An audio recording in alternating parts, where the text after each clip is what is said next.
Alright, so this is the video explanation for question 11 on EE586 on the fourth homework. So these are just the questions that are going to be asked. Basically, we need 2,000 hosts. So how many C-class addresses do we need? What is the range of that? And how will the CIDR be formatted in the routing table afterwards? So the first question just asks, we need the 2,000, so how many Class C addresses do we need?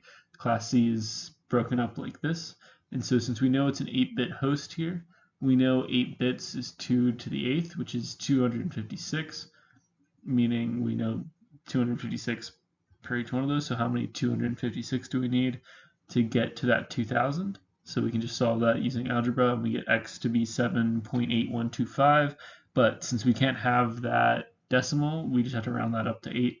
So we'd have 8 of these Class C addresses in order to get to the 2,000 hosts.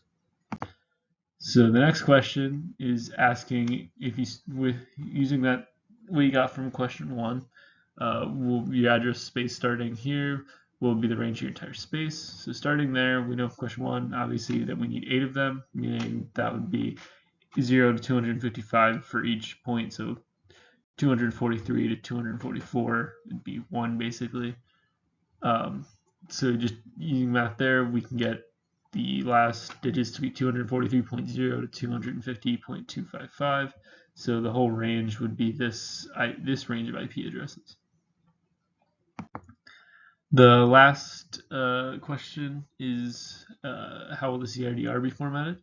So this is just the generic CIDR format where it's just your IP address /x, where x is 32 minus x, with then what 2 would be raised to be how many bits from starting at 0.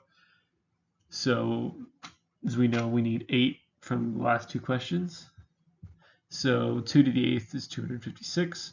So we know 32 minus 8 would be 24. So that would mean we'd need 8 that have the 24 at the end starting at 0. But you can simplify it down by doing more than just the 256 bits per, to where, like, example in this one, so we just do the 256 for that one, but then for the next one we have divided by 22, which would end up being 2 to the 10th, which is actually like 1,000. So you can just simplify it to where you have less numbers like that.